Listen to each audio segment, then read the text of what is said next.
Gracias, buenas tardes. Quiero agradecerle a la Sociedad Mexicana de Oncología Médica por la invitación a participar en este foro. Y bueno, yo soy gastroenterólogo clínico de formación. Yo laboro en este centro médico, en el Hospital de Especialidades. Y si durante la plática hubiese alguna duda, alguna pregunta, pueden levantar la mano y quisiera yo aclarar algunas dudas. Creo que es un tema muy importante. Y bueno, la relevancia o la importancia del tema lo vamos a resumir en estos objetivos, que fue lo que me pidió el comité que tratáramos de enfocarnos en relación a los factores de riesgo para hepatocarcinoma. Entre ellos, pues, la presencia o la infección por el virus de la hepatitis B, virus de la hepatitis C, la cirrosis hepática, algunas otras causas que en nuestra población son muy poco prevalentes o son de una baja prevalencia e incidencia, por lo cual aún en México y en el resto del mundo se consideran factores de riesgo bajos para el desarrollo de hepatocarcinoma, entre ellos la hemocromatosis, la porfiria, la enfermedad de Wilson y una enfermedad que, aunque nosotros consideramos que en la actualidad va disminuyendo la prevalencia, sabemos que es el principal factor de riesgo para el desarrollo tanto de hepatopatía crónica como de hepatocarcinoma. Y bueno, ¿cuál es el tamizaje que se propone para poder detectar de manera oportuna y tratar esta entidad?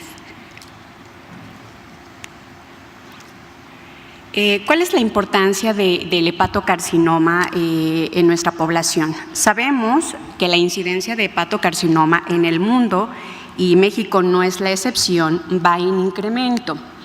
Realmente en las últimas 2 décadas ha incrementado de manera exponencial el diagnóstico de hepatocarcinoma y bueno, al tener una mayor prevalencia, tener mejores métodos de diagnóstico, nosotros podemos conocer mejor esta enfermedad.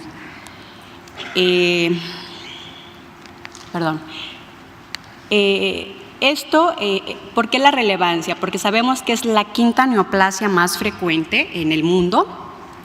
Esto es así referido por la Organización Mundial de la Salud. Es el tumor sólido más frecuente. Es la segunda causa de muerte relacionada con cáncer, con base a lo reportado por el Globocan en el 2012. Si uno lee las literaturas en Estados Unidos o en Europa, puede ir en el tercer lugar, segundo lugar, pero finalmente Globocan en el 2012 nos dice que es la segunda causa de muerte. Y lo importante de esto es porque cuando nosotros detectamos o hacemos el diagnóstico de hepatocarcinoma, habitualmente el paciente va a tener una sobrevida corta o la posibilidad de que el paciente sobreviva con esta enfermedad es baja y sabemos que el promedio de sobrevida va de 6 a 20 meses. Y bueno, hay variaciones geográficas, para eso les puse esta gráfica que es la más cargada de la presentación. Sí, gracias. En la cual nosotros podemos ver cómo en los diferentes países, principalmente en Asia y en Europa, en África, vamos a ver cómo la prevalencia, la incidencia de este tumor va a ser mucho mayor que, por ejemplo, en países de América Central. Y vemos cómo en Asia y en África vamos a tener una mayor afección en el género masculino que en el género femenino.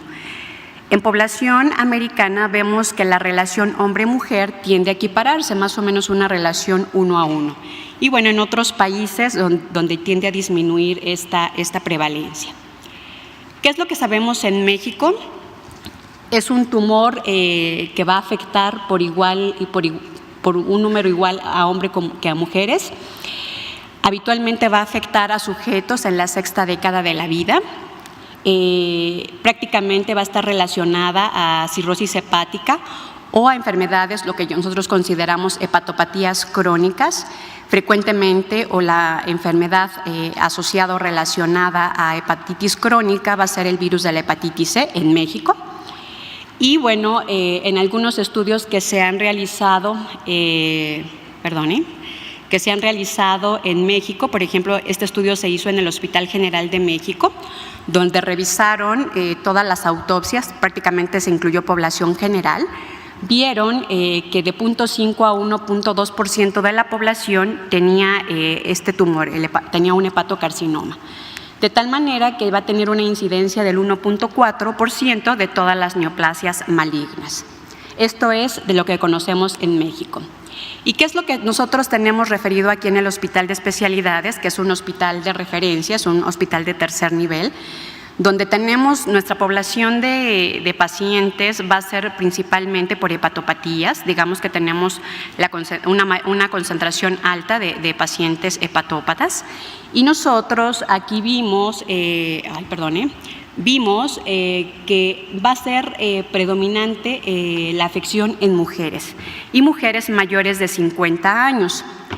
Vemos que el virus de la hepatitis C, condicionando una hepatitis crónica en diferentes etapas de la enfermedad, no solo con fibrosis avanzada o cirróticos, van a tener o pueden desarrollar el hepatocarcinoma. Y lo importante de esto es saber que la mitad de los sujetos van a ser, en el momento que nosotros hacemos el diagnóstico, si llevamos un tamizaje adecuado, nosotros podemos hacer alguna intervención y estos pacientes pueden tener una opción terapéutica o curativa. Y bueno, las otras causas asociadas a hepatopatía crónica y hepatocarcinoma fue la enfermedad hepática grasa no alcohólica, el alcohol, y bueno, con mucho menos frecuencia el virus de la hepatitis B y otras enfermedades que consideramos en el contexto de las enfermedades autoinmunes, como es la hepatitis autoinmune o la colangitis biliar primaria. Y el síntoma principal que predominó prácticamente en nuestra población fue dolor abdominal sobre el cuadrante superior derecho, pero realmente la mayoría de los sujetos se diagnosticaron como parte del tamizaje que se recomienda en esta población de riesgo. En el mundo se refiere cuáles son los factores de riesgo o qué población es la que es más susceptible a tener esta patología. Y bueno, sabemos que el factor de riesgo más importante va a ser la cirrosis hepática. Nuestro país es altamente prevalente en pacientes con cirrosis de diferente etiología. Nuestro centro, por el tipo de población que recibe, pues predomina la hepatitis crónica por virus C. Sin embargo, sabemos que la causa más frecuente en todo el mundo y en México sigue siendo el alcohol. Pacientes que son cirróticos o que ya tienen cirrosis, pues tienen la posibilidad o la incidencia de desarrollar de 1.4 a 4% por año un hepatocarcinoma. Y del 100% de los pacientes que tienen hepatocarcinoma, el 85, prácticamente el 90-95% de los sujetos, o sea que de 10 pacientes que tienen hepatocarcinoma, 9 van a tener una cirrosis preexistente. Solo un sujeto o menos de un sujeto puede desarrollar un hepatocarcinoma sin tener cirrosis hepática. El alcohol sigue siendo la causa más frecuente, prácticamente el 40% de los hepatocarcinomas en cirrosis van a estar asociados a la ingesta o al abuso de alcohol. El virus de hepatitis C, un 36%, el virus de la hepatitis B, que aquí pueden no ser cirróticos o ser cirróticos, representa el 5% de esta población. Y sabemos que aproximadamente el 20% de los pacientes que padecen una hepatitis crónica por virus de hepatitis B, sin ser cirróticos, pueden desarrollar un hepatocarcinoma. Y bueno, la criptogénica, que ocupa alrededor del 10%, en la actualidad sabemos que estos que nosotros catalogábamos anteriormente como criptogénicos, que no teníamos una etiología aparente de la hepatopatía, pues muchos de estos pacientes, haciendo un análisis retrospectivo, consideramos que pueden ser secundario a una enfermedad hepática grasa no alcohólica, lo cual prácticamente en la última década vemos cómo ha incrementado la incidencia y la prevalencia. Y aquí los principales factores de riesgo van a ser la diabetes mellitus, la obesidad, y el factor de riesgo más reciente determinado o reportado es la disbiosis intestinal. Entre otros factores de riesgo, pues tenemos otras causas de hepatopatía, la hemocromatosis hereditaria, que es muy poco prevalente en nuestra población. Sin embargo, estos sujetos tienen 100 veces más riesgo de poder desarrollar hepatocarcinoma. la deficiencia de alfa-1 antitripsina, la colangitis biliar primaria, previamente denominada cirrosis biliar primaria, la hepatitis autoinmune, la porfiria cutánea, la tirosinemia y otras enfermedades por depósito de glucógeno, específicamente la tipo 1 y la tipo 2. La enfermedad de Wilson se considera que representan el 2-3% de las hepatopatías con desarrollo de hepatocarcinoma. La presencia o la ingesta de tóxicos como son las aflatoxinas también es otro factor de riesgo para hepatocarcinoma, incluso sin que el paciente sea cirrótico. Y bueno, se dice que el tabaquismo incrementa 1.5 veces el riesgo de que el paciente pueda tener o desarrollar hepato-CA. De tal manera que, bueno, considerando que en nuestra población y en el resto del mundo el virus de la hepatitis C es uno de los factores de riesgo más importantes, pues me pareció importante mencionarles algunas características de este virus. En nuestra población es el principal factor de riesgo, es un virus RNA.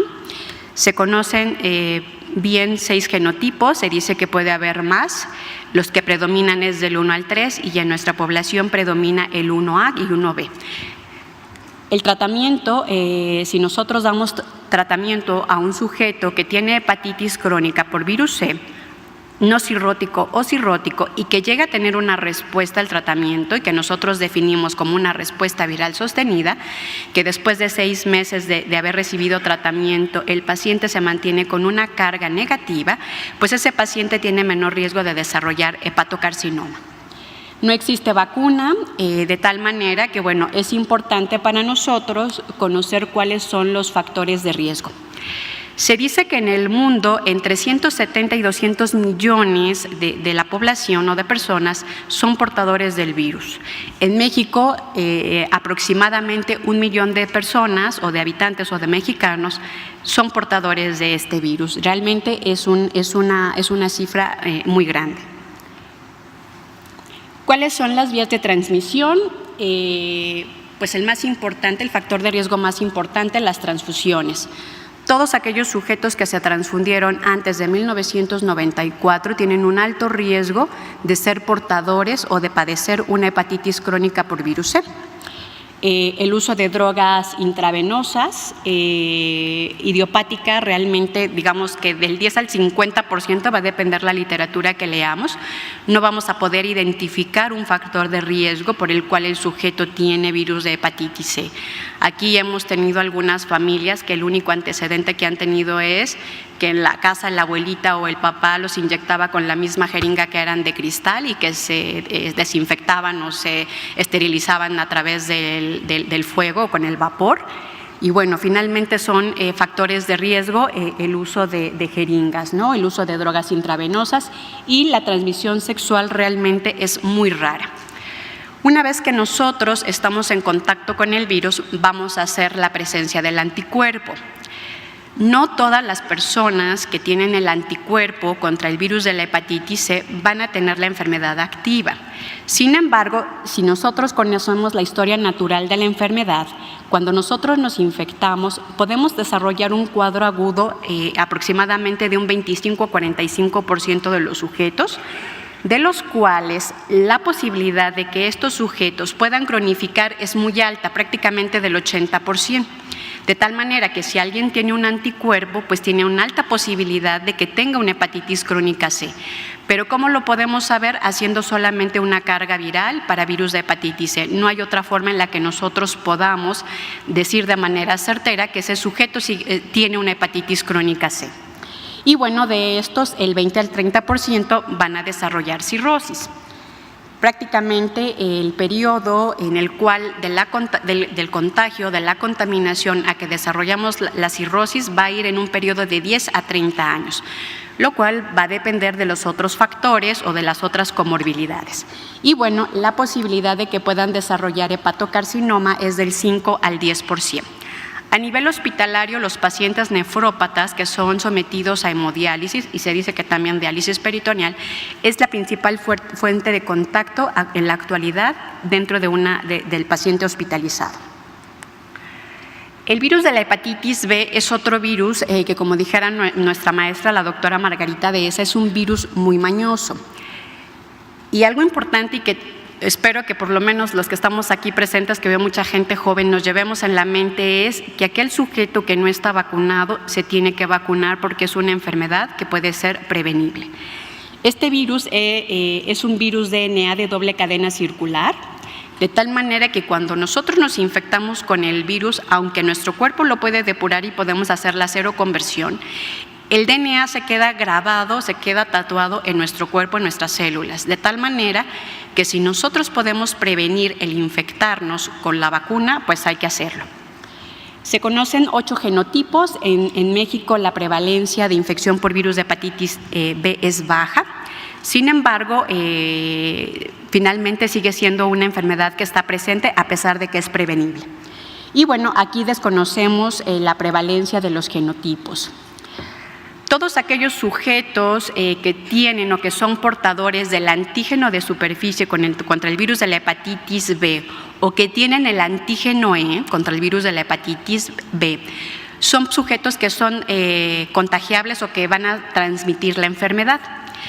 Nosotros nos podemos contagiar o podemos adquirir la enfermedad por vía percutánea o mucosa, el contacto de la sangre de estos sujetos a través de nuestras mucosas o a través de inyecciones o a través de cualquier secreción corporal, pueden infectarnos, a excepción de la leche materna. La leche materna no va a llevar, no puede infectar. Y se dice que es 200 veces más infeccioso que el virus del VIH. Tiene la capacidad de sobrevivir en condiciones ambientales hasta una semana sobre una superficie que estuvo en contacto con la sangre de un sujeto, ya sea antígeno superficie positivo o antígeno E positivo. La historia natural, nosotros podemos infectarnos, la mayoría vamos a hacer una infección aguda. La mayoría de los sujetos que tienen una infección aguda van a estar asintomáticos, el 65%, y solo de 3 a 4 van a tener síntomas. Entonces, bueno, la mayoría de los pacientes pueden no enterarse que tuvieron o que tienen la infección. Se va a autolimitar hasta el 90% de los casos, va a depender de que el sujeto sea competente desde el punto de vista inmune. Puede tener una evolución fulminante, esto es baja la prevalencia, alrededor del 1%, pero finalmente existe. Y bueno, la mayoría van a curar. Cuando nosotros no curamos ese 10%, un poquito más, pues van a llegar a una hepatitis crónica en la cual va a persistir el antígeno de superficie en el suero. Y cuando esto pasa más de 6 meses, prácticamente el diagnóstico de hepatitis crónica por virus B está hecho. Estos sujetos tienen el riesgo, van a desarrollar cirrosis, sin ser cirróticos pueden desarrollar hepatocarcinoma y una vez que son cirróticos, pues la historia natural es que pueden desarrollar cualquier complicación. ¿Cuáles son los grupos de riesgo? Pues nosotros estamos entre estos grupos de riesgo. Sabemos que personas que viven en países con alta prevalencia de hepatitis B, contacto sexual o cercano con personas antígeno de superficie positivas, personas que alguna vez hayan utilizado drogas intravenosas, personas con múltiples compañeros sexuales o historia de enfermedades de transmisión sexual, los hombres que tienen sexo con hombres, los presos, los individuos que tienen persistentemente elevadas las aminotransferasas, individuos infectados con virus de hepatitis C o VIH, las mujeres embarazadas, se dice que todas tienen este riesgo, y pacientes que serán sometidos a diálisis, personas que recibirán tratamiento inmunosupresor y bueno, pues nosotros los trabajadores de la salud. De tal manera que bueno, el tener hepatitis crónica nos da un riesgo de 10 a 25% de desarrollar hepatocarcinoma y los factores de riesgo que están asociados o que se conocen perfectamente va a ser la fibrosis avanzada, aún sin ser cirróticos, asociados a una actividad inflamatoria alta y una carga viral alta. Y se dice que el genotipo C también va a predisponer o va a tener una alta prevalencia de desarrollar hepatocarcinoma. Si nosotros damos tratamiento una vez que detectamos la hepatitis crónica B, bueno, pues esto puede reducir el riesgo de que el paciente pueda desarrollar hepatocarcinoma. Y desde 1998, como parte de la cartilla de vacunación y por decreto, se dice que los niños que nacieron a partir de esta fecha tienen que estar vacunados. Esta tabla está un poco cargada, incluso si alguien está interesado, yo puedo dejar la plática, pero lo que me interesa que ustedes conozcan es que el perfil o el panel viral extendido que nosotros solicitamos para determinar cuál es el estatus de un paciente que tenemos la sospecha que tiene una hepatitis crónica por virus B, es muy sencillo, ¿no? Cuando nosotros estamos vacunados, solo vamos a tener el anticuerpo contra el antígeno de superficie. Cuando nosotros tenemos una infección aguda, pues siempre hay que pedir antígeno de superficie, hay que pedir el anticore contra, ya sea prácticamente hay que medir el anticuerpo IgG e IgM, y hay que medir la presencia del antígeno E y el anticuerpo contra el antígeno E para que nos pueda dar el estatus de qué es lo que está pasando en este sujeto. Si es una infección aguda, si es una infección crónica no replicativa, si es una infección crónica replicativa, o si el paciente se está recuperando o si solo está vacunado contra la hepatitis B. El consumo de alcohol es el principal factor de riesgo para el desarrollo de hepatocarcinoma. Y dicen que, bueno, el abuso de alcohol es el que representa del 40 al 50%. Yo quisiera preguntarles a ustedes si alguno de ustedes excede lo que se refieren en el último metaanálisis y en las últimas guías como abuso en el consumo de alcohol. Y se dice que en la mujer más de 7 copas por semana ya se considera un abuso en el consumo de alcohol. Y en el hombre más de 14 copas a la semana. En población europea, que son un poquito más aguantadores, ellos se van por día. Y dice que si bebes 3 o más copas por día y te incrementa el riesgo del 16%. Pero si bebes 6 o más copas al día, te incrementa el riesgo en un 22%. Entonces yo quisiera preguntar aquí quién excede esta cifra, porque entonces los que exceden esta cifra o esta cantidad de bebidas, pues tienen que bajarle al consumo. Y bueno, la otra entidad que se considera la tercera causa y en nuestra población es ya la segunda causa de hepatopatía crónica y de hepatocarcinoma es la enfermedad hepática grasa no alcohólica.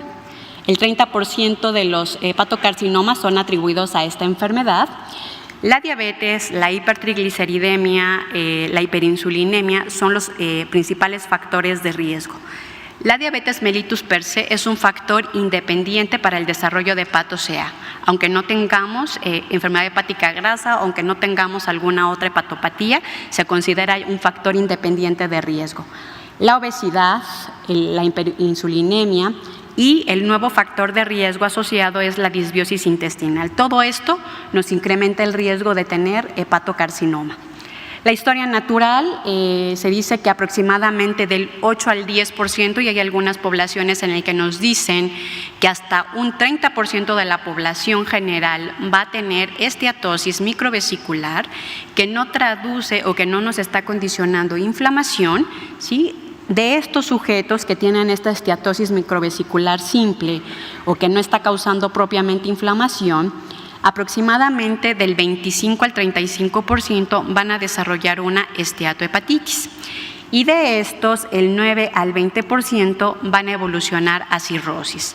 De tal manera que la forma de poder disminuir el riesgo pues va a ser mejorando todas estas situaciones. Lo que decía anteriormente en el módulo, modificar nuestro estilo de vida, que es lo más difícil para nosotros. Es muy fácil que un paciente nos llegue exigiendo un tratamiento para una hepatitis B, una hepatitis C, pero cuando nosotros nos enfrentamos al paciente con enfermedad hepática grasa, con sobrepeso, con obesidad, con mal control de la diabetes, nosotros no podemos exigirle de la misma manera que controle su estilo de vida. Pero esto es lo que puede impactar y prácticamente en todos los ensayos y en las guías de tratamiento nos dice que la dieta y el ejercicio es lo único que va a impactar para mejorar la enfermedad hepática grasa no alcohólica. Y en la actualidad, prácticamente estos son reportes recientes del último año, nos dice que el modificar la microbiota, que hace un rato alguien preguntaba si modificando la microbiota intestinal, gástrica, del tubo digestivo en general, puede impactar en las enfermedades digestivas y la respuesta es que sí. No sabemos aún qué tipo qué filotipos de bacterias son las que nos pueden modificar esto, pero sabemos en la actualidad que sí, el modificar tu microbiota puede mejorar o puede empeorar tu salud. Y bueno, ¿cuál es el tamizaje que se propone para los pacientes que tienen factores de riesgo? Específicamente para los pacientes cirróticos, que sabemos que es el principal factor de riesgo para el desarrollo de hepatocarcinoma. Las guías, tanto la americana, las europeas y de Asia del Pacífico, nos dicen que los pacientes que tienen cirrosis, independientemente de la causa, que están en un estadio A o B de Child-Pugh, que es la reserva hepática que tiene ese sujeto o la clase funcional que tiene con base a 5 variables, son los sujetos que se deben estar vigilando, tamizando para diagnosticar de manera oportuna un hepatocarcinoma. Los pacientes con Child-Pugh C, que tienen ya una pobre reserva hepática, solo que estén en la lista de trasplante hepático se recomienda hacer la vigilancia. De lo contrario, no, puesto que ya lo veremos en la siguiente plática, son pacientes a los que no les vamos a poder ofrecer un tratamiento curativo. El otro grupo de riesgo son todas las hepatitis crónicas, específicamente en el mundo en hepatitis B, que tienen antígeno de superficie positivo. Hombres mayores de 40 años y con historia familiar de hepatocarcinoma, aunque no sean cirróticos, hay que hacer la vigilancia o el tamizaje. Y en mujeres mayores de 50 años. Todos los pacientes con hepatitis crónica C, independientemente del estadio, específicamente si tienen una fibrosis avanzada, el seguimiento tiene que ser mucho más estricto. Y en los pacientes con enfermedad hepática grasa. ¿Cuáles son cómo se debe hacer el tamizaje? Idealmente debe ser un equipo multidisciplinario, el gastroenterólogo, el radiólogo, el oncólogo. El seguimiento o el estudio estándar para vigilancia o para tamizaje es el ultrasonido abdominal percutáneo transabdominal, idealmente con alguien que tenga experiencia para evaluar hígado, que tenga experiencia para evaluar lesiones tempranas. Y bueno, se dice que en el cirrótico se tiene que estar haciendo cada 6 meses, las guías nos dan un periodo de 6 a 8 meses, con una evidencia también relativamente alta. Y aunque su sensibilidad es variable, tiene una alta especificidad. Y si nosotros al ultrasonido le agregamos la medición o la determinación de alfa-fetoproteína, nos puede incrementar la sensibilidad en un 5 a un 8%. En el mundo se recomienda solo el ultrasonido, hay algunas series, algunas guías que nos dicen que podemos hacer la medición de alfa-fetoproteína, sin embargo, tampoco nos dicen que no lo hagamos. Nosotros en el centro lo hacemos, sabemos que los pacientes con hepatitis crónica C que están con actividad inflamatoria, que están descompensados, pueden tener elevación de la alfa-fetoproteína no dependiente de hepatocarcinoma, pero es un parámetro que sí es útil para nosotros para poder determinar o decir si en un paciente hacemos más corto el seguimiento con ultrasonido o de plano no utilizarla. Y bueno, ¿cuál es el objetivo del tamizaje? Disminuir la mortalidad y se ha visto que disminuye hasta un 30%. Este es un ultrasonido donde vemos una lesión relativamente pequeña, ¿no? Donde prácticamente el hallazgo por ultrasonido en un hígado cirrótico pues nos está dando la alta posibilidad de que se trate de un hepatocarcinoma. Ya nos hablarán en la siguiente plática qué es lo que hay que hacer cuando nosotros tenemos ya la evidencia de una lesión o un hepatoma. Y bueno, otros biomarcadores que se proponen son la desgamma-carboxiprotrombina, que tiene una especificidad alta, aunque la sensibilidad es baja, y la alfa-fetoproteína en con prácticamente la porción L3 que medimos, lo cual son 2 marcadores que no se hacen de rutina y que solo se hacen en centros altamente especializados y hasta el momento se han hecho solo bajo protocolo. Con esto yo quisiera concluir que el hepatocarcinoma es altamente prevalente en nuestra población. En las últimas 2 décadas ha incrementado la incidencia de esta enfermedad. Es la segunda causa de muerte relacionada a cáncer. La supervivencia promedio al momento del diagnóstico es corta, de 6 a 20 meses. Los principales factores de riesgo pues, son la cirrosis, independientemente de la etiología, y ante la presencia de algún factor de riesgo para las comorbilidades, ya sea para infección crónica por virus B, virus C, para enfermedad hepática grasa no alcohólica o para la ingesta de alcohol, bueno, pues hay que prender ahí un foco rojo.